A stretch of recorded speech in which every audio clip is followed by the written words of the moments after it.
right, hey everybody, we're back for Sunday. Time to sand down the fender and start to flush out the door gaps. Had my compressor quit on me yesterday, unfortunately, so didn't get a lot of work done.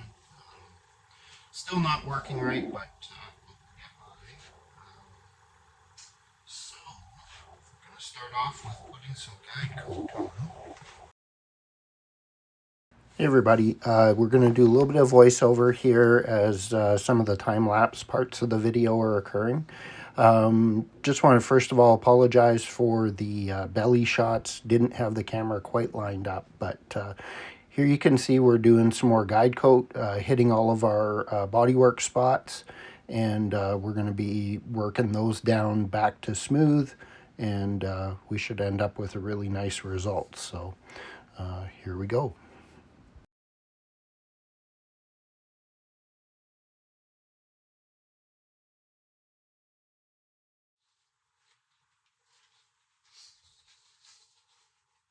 I'll wind the clock back. This is what the car used to look like when it was done before. Yeah, so back when it was just specifically a bracket car. That's one of a few pictures.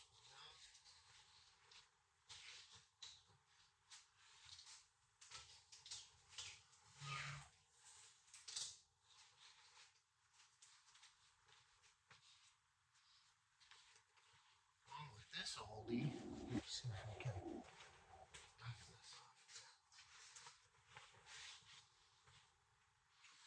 Here's what the car used to look like when my father-in-law owned it and when I first bought it. Back when it would race out at Speedway in Edmonton. And it's a good looking car. It still is a good looking car. But yeah, let's step back in time.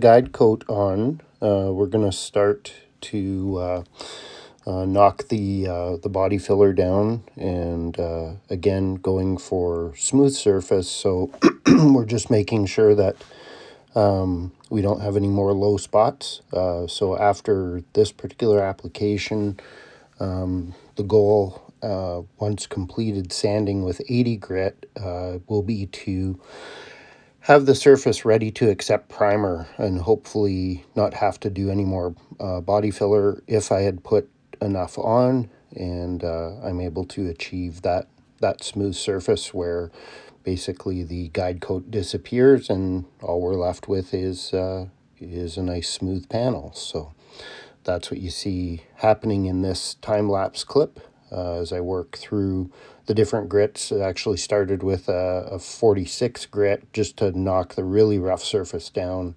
and then once that was knocked down, switching back over to an 80 grit on the Durablocks, and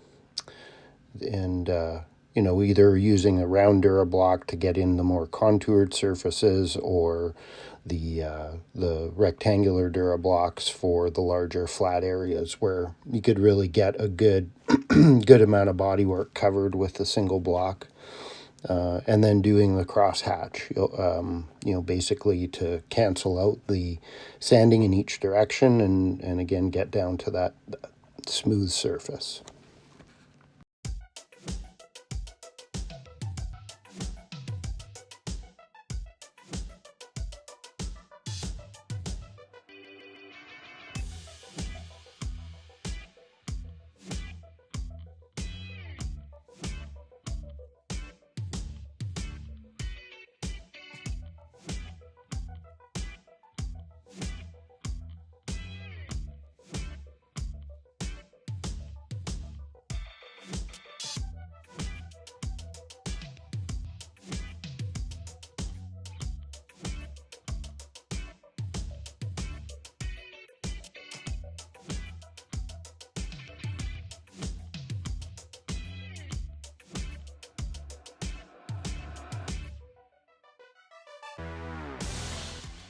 As we keep going, we're just basically working, as you can see, from one end of the fender to the other, and starting to work back towards the door gap a little bit, combining the cowl, the fender, and the door, trying to get that leveled and smoothed out.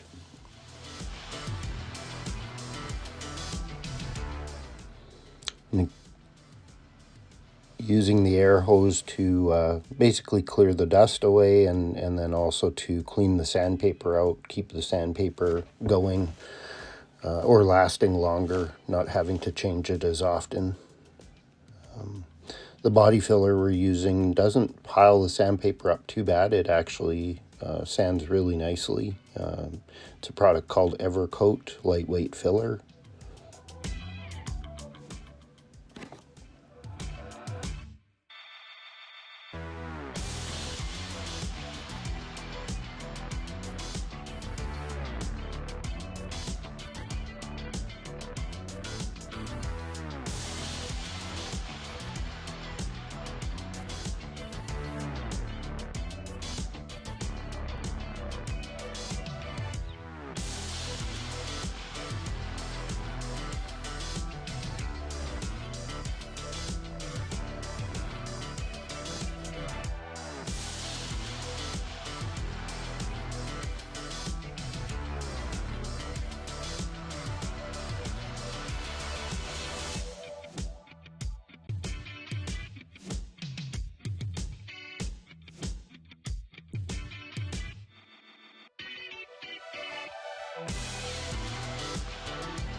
All right, so in this next bit, as I start to work on the door gap again, and the working the space on the fender and the door together, one of the things that I try to do is just to stay on both panels at the same time as much as possible, to make sure that I'm able to level the panels against each other.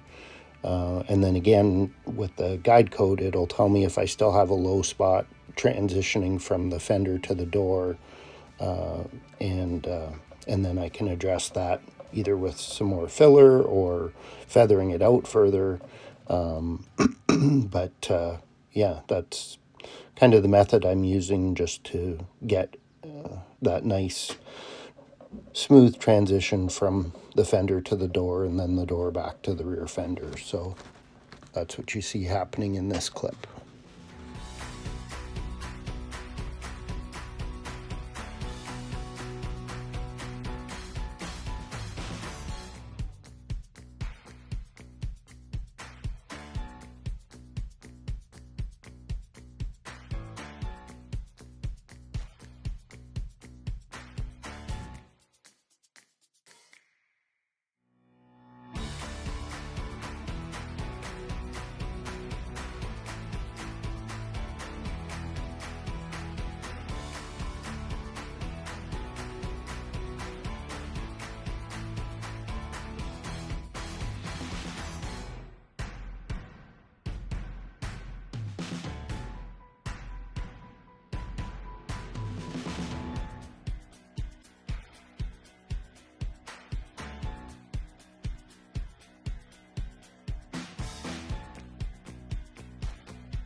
So after doing that bout of sanding, definitely still had a few low spots on the front fender that I wanted to just address to help with the shaping. The door gap between the fender and the door needed to be addressed. Plus, there was some repair I needed to do on the gap itself.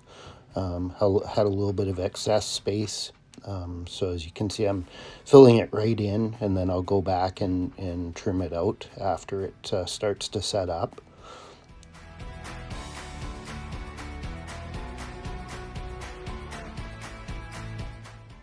Just working the body filler, make sure it's as smooth as I can get it, but leaving enough product there that, you know, when I go to sand it again, I've got enough there to level it out and hopefully minimize, you know, having to continue to add or build it up.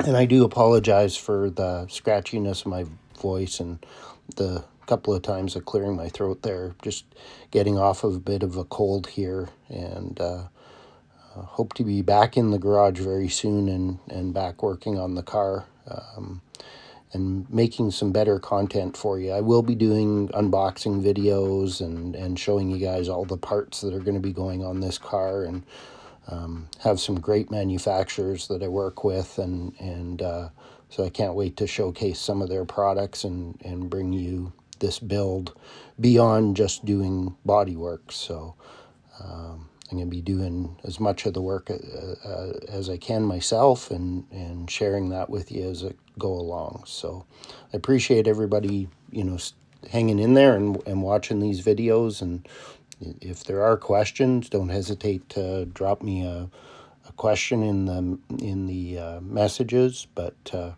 we appreciate you watching, and if you can, give us a like if you like what you see, or subscribe to the channel would be fantastic.